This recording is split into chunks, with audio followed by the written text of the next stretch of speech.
नमस्कार दोस्तों, स्वागत है आप सभी का एक और बेहतरीन वीडियो में। और आज हम लेके आए हैं आपके लिए जयपुर विकास प्राधिकरण की न्यूज। जयपुर विकास प्राधिकरण आपके लिए लेके आ गया है एक प्लॉट्स की योजना अटल बिहार में। ठीक है, तो आज इसकी स्कीम के बारे में सारी जानकारी आप प्राप्त करेंगे, जानेंगे क्या है इसकी एलिजिबिलिटी, क्या क्या किस टाइप के फ्लैट्स और किस टाइप की जो प्लॉट्स हैं, एक्चुअली फ्लैट्स बोल रहा हूँ, क्या ऑफर किया जा रहा है, क्या इंपॉर्टेंट डेट्स हैं और कितना इनका रेट रखा गया है। ठीक है, तो वीडियो शुरू करने से पहले चैनल को सब्सक्राइब कर ले, क्योंकि गवर्नमेंट की जितनी भी स्कीम्स आती हैं उनकी अपडेट हम आपके लिए टाइम टू टाइम लेके आते रहते हैं। तो करते हैं शुरू बिना किसी देरी के। जयपुर विकास प्राधिकरण यानी राजस्थान की जो राजधानी है जयपुर, उसका विकास प्राधिकरण जो है उसने निकाली है जयपुर में अटल विहार में एक प्लॉट्स की योजना। ठीक है, तो आज इसके बारे में हम जानकारी प्राप्त करेंगे। जयपुर विकास प्राधिकरण की अटल विहार योजना, जयपुर में सस्ती दरों पर प्लॉट पाने का सुनहरा अवसर। आज पूरी जानकारी आपको देंगे, जो जो जानकारी जरूरी है। ठीक है, तो सबसे पहले सबसे इंपॉर्टेंट जानकारी आपको दे दें कि टोटल नंबर ऑफ प्लॉट्स कितने निकाले हैं, तो 284 हैं।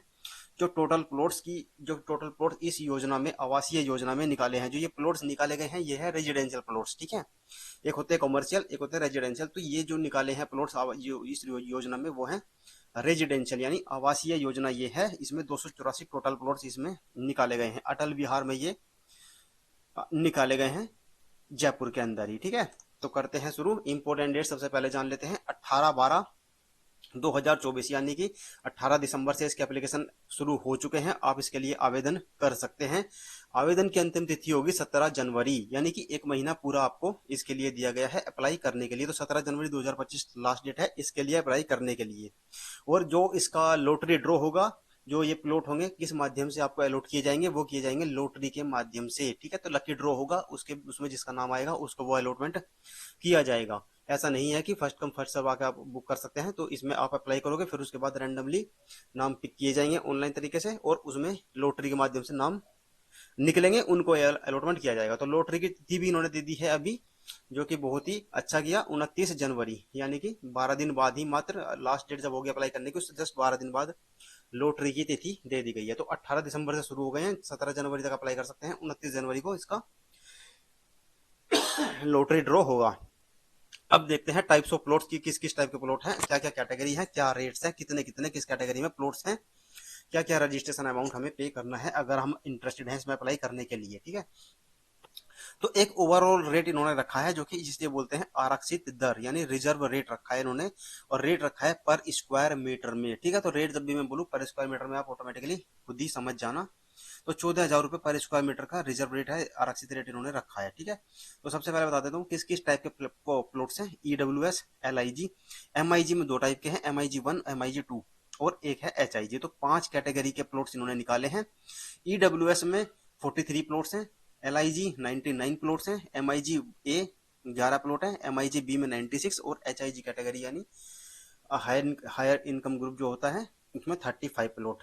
MIG यानी middle income group, LIG lower income group और इकोनॉमिकल वीकर सेक्शन यानी EWS। ठीक है, इसके लिए इनको कैटेगराइज कैसे किया गया है, तो वो किया गया है इनकम के बेस पे। इनकम, एक साल की इनकम आपकी देखी जाएगी कि कितनी इनकम आपकी है, उसके आधार पर आपकी कैटेगरी निर्धारित की जाएगी। तो EWS में अगर आपकी इनकम है 3 लाख रुपए से कम एक साल में, तो आप ईडब्ल्यूएस कैटेगरी में फॉल करेंगे। अगर 3 से 6 के बीच में है तो LIG 6 से 12 के बीच में, MIG 1 12 से 18, MIG B और 18 से 20 के बीच में अगर आप आते हैं तो HIG कैटेगरी में आप फॉल करेंगे। तो आप जितनी भी आपकी इनकम है उस इनकम के हिसाब से आप जिस कैटेगरी में इंटरेस्टेड, जिस कैटेगरी में अप्लाई करेंगे वो आपकी इनकम से निर्धारित हो जाएगी। अगर आप इंटरेस्टेड हैं अप्लाई करने के लिए तो काफी सस्ती दरों में ये प्लॉट्स निकाले गए हैं।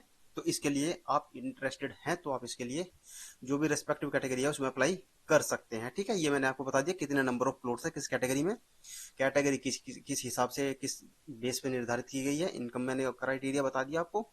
इसके बाद रेट बताता हूँ। पहले रेट बताने के पहले आपको रिजर्वेशन बताता हूँ। रिजर्वेशन बोल रहा हूँ, रजिस्ट्रेशन अमाउंट जब आप पे करोगे अप्लाई करते टाइम। अगर आप EWS कैटेगरी में अप्लाई करते हैं तो आपको 10,000 रुपीज पे करने होंगे रजिस्ट्रेशन अमाउंट, जो कि रिफंडेबल होंगे। LIG के लिए 20,000, MIG A के लिए 30,000, MIG B के लिए 40,000 और HIG के लिए 50,000। ये आपको अमाउंट पे करनी है जब आप अप्लाई करोगे। अप्लाई करते टाइम आपको ये अमाउंट पे करनी है, तभी आपका नाम लकी ड्रॉ के लिए, लॉटरी ड्रॉ में शामिल किया जाएगा अलॉटमेंट के लिए। इसके बाद आता है रेट। तो जो रेट है हर कैटेगरी के लिए अलग अलग रखा गया है। तो आरक्षित दर है 14,000 रुपये, और ईडब्ल्यूएस का जो रेट, किस रेट पे अलॉटमेंट किया जाएगा वो है 50%, आरक्षित दर के 50% दर पर, रेट पर।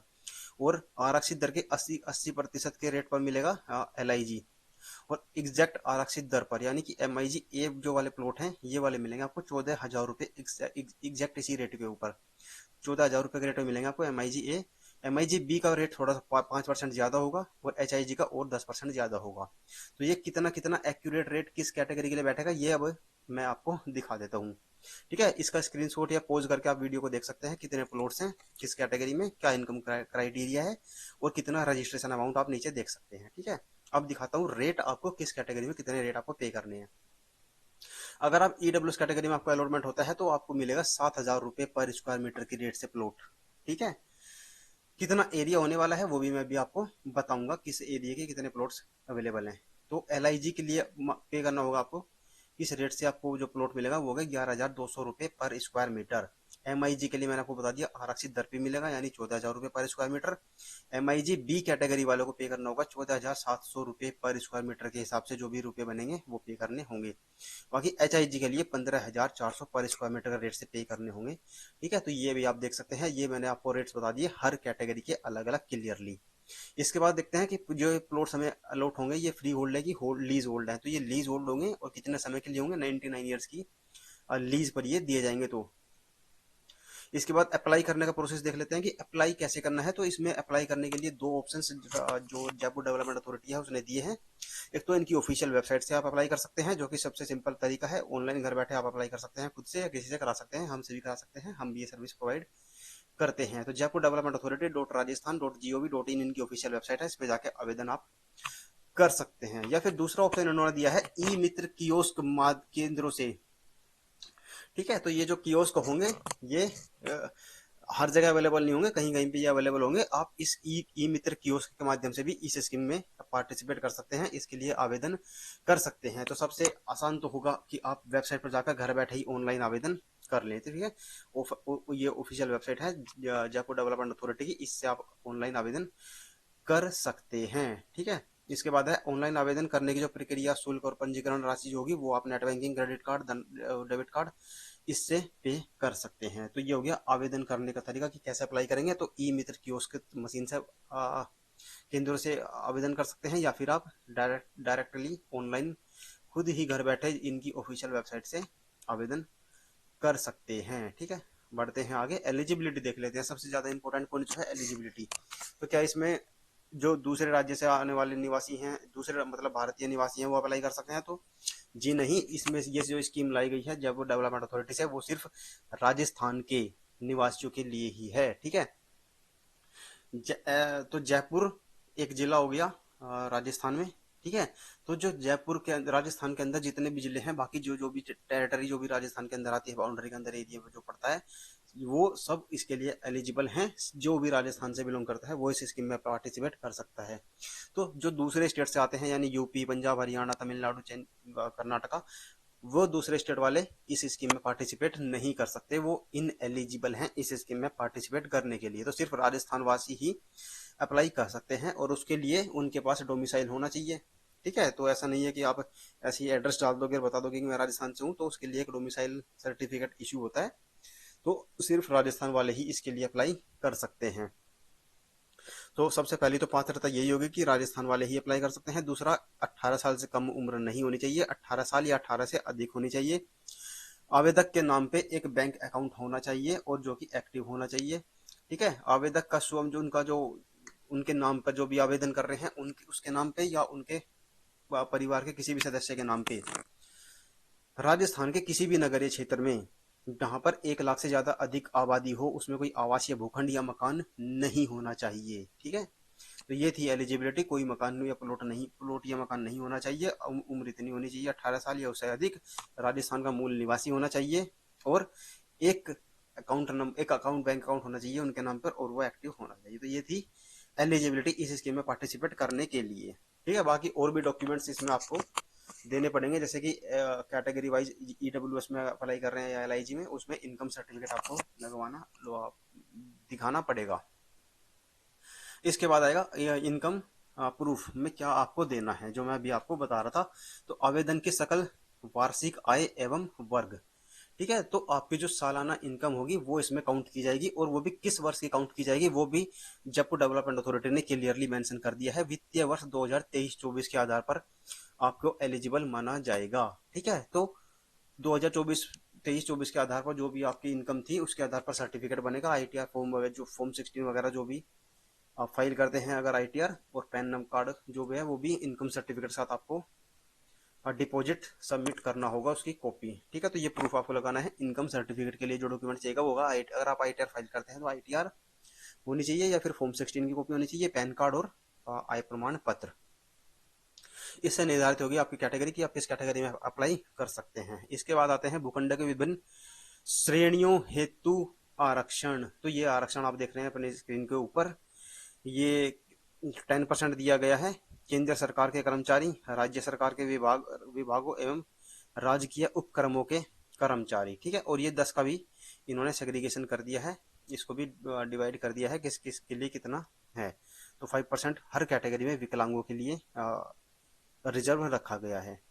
ये एसटी के लिए 6.43%, एसटी के लिए 8 एस इसकी एसटी के लिए 8.57, अस्वीकृत पत्रकार के लिए 2%, ट्रांसजेंडर व्यक्ति के लिए भी 2% इन्होंने रखा है, सैनिकों के लिए 10%, और अनारक्षित यानी जनरल कैटेगरी के लिए 61% प्लॉट्स अवेलेबल हैं इस स्कीम के अंडर में, ठीक है।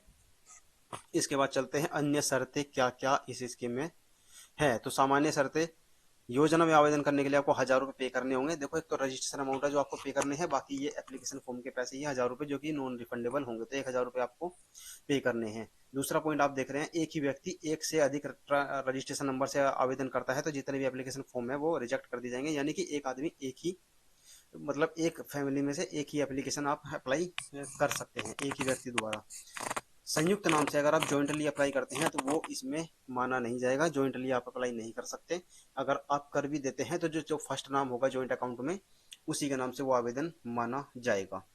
असफल आवेदक जो होंगे उनको रिफंड कर दिया जाएगा उनका अकाउंट, उनका अमाउंट ऑनलाइन माध्यम से डायरेक्टली उनके बैंक अकाउंट में, ठीक है। लॉटरी में जो असफल होंगे उनके जो मतलब सफल होंगे, जो जिनको अलॉटमेंट मिल जाएगा लकी ड्रॉ में, जो पेमेंट उनको करनी है विद इन 30 डेज उनको फुल पेमेंट जयपुर विकास प्राधिकरण को करनी है। अगर लेट करते हैं तो 9% को वार्षिक ब्याज की दर से 3 महीने का टाइम आपको देंगे जमा करने के लिए। तो 1 महीने के अंदर आपको फुल पेमेंट करनी है। कोई EMI का ऑप्शन इसमें आपको नहीं दिया गया है। तो लीज डीड बनेगी, ये लिखा हुआ है। बाकी सबसे इंपॉर्टेंट वो लॉक इन पीरियड इन्होंने बताया है कि 10 साल तक भूखंड का हस्तांतरण किसी भी प्रकार नहीं किया जा सकता है, ठीक है। 10 साल तक आपके नाम पे जो प्लॉट निकलेगा उसको आप नहीं बेच सकते, ठीक है। नीचे कंडीशन लिखी है कि अगर बेच भी जाती है तो कितना प्रतिशत चार्ज वो काटेंगे। तो असफल आवेदकों को पंजीकरण राशि की वापसी कैसे की जाएगी, तो वो जिस माध्यम से आप पे करोगे ऑनलाइन बिल डेस्क के माध्यम से, उसी माध्यम से आपको रिफंड कर दी जाएगी, यानी कि डायरेक्टली आपके बैंक अकाउंट में आ जाएगी। 6 महीने के पहले पहले आ जाएगी। 6 महीने तक कोई भी जयपुर विकास प्राधिकरण है वो आपको कोई जो ब्याज होगा उस अमाउंट पे कुछ भी पे नहीं करेगा, ठीक है। तो ये थी जानकारी जयपुर विकास प्राधिकरण की जो स्कीम आई है अटल विहार की। तो अभी आपको क्या करना है, इन्फॉर्मेशन पसंद आई हो, वीडियो पसंद आई हो तो वीडियो को लाइक कर देना है, कोई क्वेरी रह गई हो तो कमेंट कर देना, वीडियो को शेयर कर देना, चैनल को सब्सक्राइब तो जरूर से करके रखना, क्योंकि जितने भी आने वाली स्कीम्स भी होंगी उनकी भी जानकारी हम आप तक लेकर आएंगे। तो जानकारी जो है जयपुर विकास प्राधिकरण से, जयपुर विकास प्राधिकरण की और भी स्कीम्स हैं अभी जिनकी जानकारी हम आपके लिए बहुत ही जल्द प्रस्तुत करेंगे आपके सामने, ठीक है। तो कोई क्वेरी हो तो आप उस पर कमेंट वीडियो पे कमेंट करके पूछ सकते हैं। जल्दी से आप अप्लाई कर दें, क्योंकि बहुत ही अच्छे रेट्स में जयपुर में आपको ये प्लॉट मिल सकते हैं। टोटल तो 284 प्लॉट्स की ये योजना अटल विहार में जयपुर में, ठीक है। तो वीडियो को शेयर कर देना अपने सभी साथियों के साथ, ठीक है। किसी भी साथी को कोई डाउट हो तो पूछ सकते हैं कमेंट करके, ठीक है। तो मिलते हैं अगले वीडियो में। Thank you so much.